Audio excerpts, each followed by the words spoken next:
trying to save themselves from hunger. There are people that are sick. They go to the hospital to do what? To save themselves from sickness. There are many saviors. You look at a sick man, his savior is medicine. It's the medicine that he drinks. An ignorant person, his savior is school. He goes to school to acquire knowledge. That's his savior. Someone that is unemployed, his savior is a job, isn't it? You know, when you get a job, he's happy. Thank God he has gotten a job because he believes he's happy because that job has become his savior.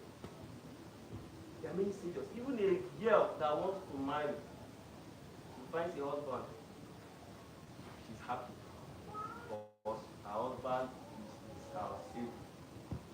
Are you understand what I'm saying? There are many saviors. But do you know the sad truth?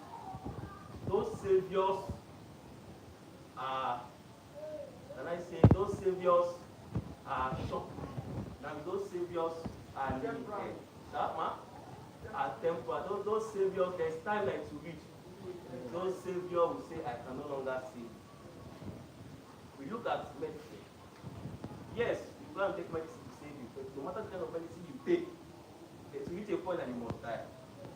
If not, these notable people, Elizabeth and the rest of them, who has money more than them, but they don't still die. They take medications, they take all these things, then they still die. That job, there is a stage it will reach, you will become old, 60, 70 years, and when you go to look for a job, your savior will say, I cannot help you, you are old. That's your savior. You say, I can't help you, you are old. Today the government will play, they will give advertisement for job. They will say, before you apply for this job, you must have certificate, you must have degree, you must have NYSC. NYSC is a must. You must be up to 24 years and the rest of them. And you apply. And perhaps you are employed. I don't understand what I'm saying. Remember when we read was he that believeth and baptized shall be saved. And when you look at salvation, salvation means to be saved. That's what salvation means. You know, also called and born again. When they say salvation, salvation means to be saved. And the question is saved from what? Just like you said, saved from sin. That is salvation. To be saved from sin. And we are looking at so many saviors in the world today. The world, okay, I was given an illustration of the job. When they take you, they say the certificate, there is a requirement. If you don't meet those requirements, you can't get the job, isn't it? Yeah. You must have a certificate. But out of all those saviors, time will reach when you will become useless to that savior and they will pursue you. They will go sack you. That lady that got a husband that she thinks is her savior, perhaps her husband may die, and there is no peace. In all these saviors, there is no peace. There is there peace. Can those saviors save? Their saving is temporal. But there is only one true savior. One true savior that will save you even though you are still young, even though you are still old. Natural savior job. Well, in fact, now it's from 24 they are collecting. Once you hit 30, they don't even collect you. So no matter how you are, even if they collect you, they will still try you whether you even know what you applied for. Can you imagine that? They will still test you whether you are even really capable of the job, irrespective of the certificate. Even of the certificate, they will still test you whether you are capable of that job before they will give you the job. And time will come when you become useless to that savior and throw you away. And perhaps when you throw you away, what next? But there's one true savior that will save you even though you are old, even though you are young, in any state you are. But there's just two requirements actually he require of us. two requirements. We have the requirement of education in secular world, and not everybody will go to school. And not everybody. Imagine that I was a savior. That means some people will be saved, some people will not be saved, because not everybody will have this activity. But there's a true savior that said that requires two things. And what is those two things? Can anybody mention those two things? For you to be saved, the true savior said there are two requirements for you to be saved. What are they? Yes, we just read it now. He that believeth, and anybody, whether you are old, whether you are young, they don't know certificate, just to believe. A very simple thing. Plain. It's very simple, but it's very hard to believe. Very hard. Because I told you that in the day of Noah, that time, it's not just to enter ark and they enter and just ark. But they think it was just easy like that. Because in the time of Noah, rain has never fallen. Most times, you think maybe these people that were living in the days of Noah, they just live maybe 10 years, 6 years, and everything. No, these people live thousands of years. Do you know? But you said how many years was it? It's not now 9 years.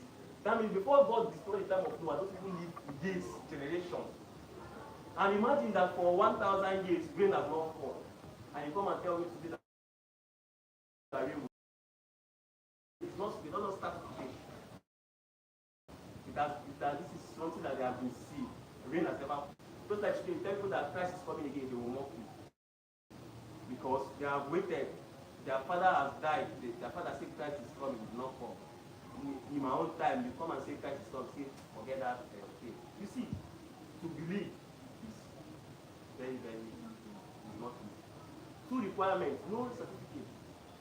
To believe and to be baptized. But another question, are we following? But another question is, what is to believe? What is to believe? Because don't force. Do you know that many people have believed and they are baptized and they remain? They do not remain. So why? Believing is you personally decided to stop wearing those. I don't understand. And for me to be here and say don't wear this, because if I'm telling you don't wear this, you may be removing it because of me. And that is the reason why when we go outside for evangelism, or maybe when people come here, we tell them you must be baptized, and they baptize because of you. But they never believe. Do you understand? They never believe because you are the one telling them to baptize. They did not, on their own, come out to baptize. Anybody that come out on their own to baptize, look at them, they must remain. Because there is something that they saw before they came out. And when they baptize, because that is why we have so many classes on belief, and that's what I'm telling you. There are so many classes. There are people that believe just because they want to change church. Not because they believe what you are saying, they want to change church. Some people that believe, like I said last week, some people that believe because they believe that church is a help zone. They come for favor because the organization today that help is church now. One of the best organizations is church. When you want help, you need to go to church. So church will help you, and maybe when they help you with that, they will now tie you down. Look at Nicodemus. When Nicodemus came to Jesus, and Jesus told him, you must be born again. Nicodemus cried, hey, I'm old. How will I be born again? Because Nicodemus wanted to convert Jesus. You know, he came, good master. No one can do this thing that you do except God be with you. Nicodemus was a Pharisee. Nicodemus, he believed Jesus, but he couldn't come out in the open. You know, he couldn't come out in the open. It's the same thing that happened today. That's why, in fact, if you want to see what is happening today, you go back to the Bible, you will see. The same way today, most people believe, but because of the organization, they won't come out. You have seen people like that. I believe this thing, but I am a woman of God. I am handling this post. Hey, pastor is paying my husband. I am in some kind of position. They believe what you are saying, but for them to come out. So Nicodemus came to Jesus and told Jesus that, yes, you are a master come from God. We believe this. Jesus Christ. Do you know why Jesus Christ did not even answer him? He just went straight and said he was born again. Because Jesus Christ doesn't want praise of men. Nicodemus was praising him. He said, good master. Even that man that told him good master, that rich man, Jesus Christ say, yeah, thank you. He said, why do you call me good? Isn't it? Why? But today, preacher, man of God, you are the voice of our generation. You are you are all in all. You are infallible. The man being took it. If he's sitting down, he'll be doing his leg like this. They'll be hailing. You know, when people come to give testimony, they'll be praising the man of God. They thank God for daddy. Daddy, thank God for daddy. Thank God for daddy. In fact, daddy will see. So you see, but in sample, Jesus Christ never corrected praise to anybody. He told Nicodemus, you must be born again. Nicodemus shouted. Because Nicodemus is carnal, he thought to be born again is by his physical birth. Because he's old. But he knew that Jesus Christ was not talking about physical. He was talking about spiritual. That is why Jesus Christ can save even when you are old. Nicodemus. Now, that leads us to, we're going to say many things, I feel we'll finish. But I hope you understand what you just said. So,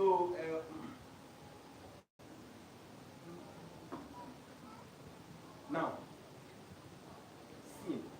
We said that when we look at a dog barks. When we look at a bird, there's a kind of noise, there's a kind of behavior. A behavior of a bird is different from the behavior of a goat, simply. Because that is their nature. That is their nature. There's what is called nature. That is their nature.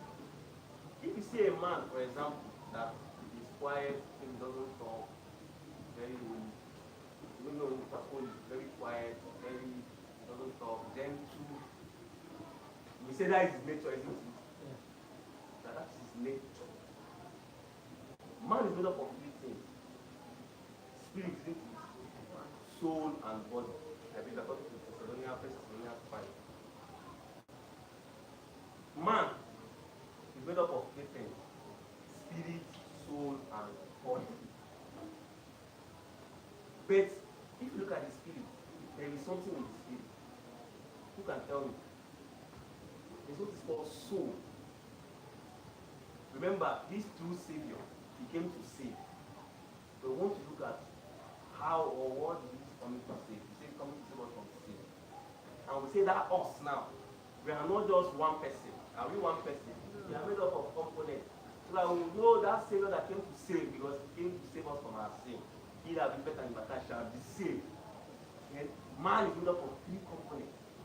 We are going to see this touching. We are going to see the components of man. And we see man made up of body, spirit first. In Genesis chapter 1:26, man and 1:27, and God created man in his own image and likeness. That image or that creation was in a spirit form. And in that spirit form, there is something in that spirit called soul. And that soul is the nature, the character of that spirit. Are you understanding? The characteristics of that spirit. The attributes of that spirit. Are you following this? I'm trying to follow the sequence so that we not, I'm trying to arrange the information. That spirit, there is something in that spirit called soul.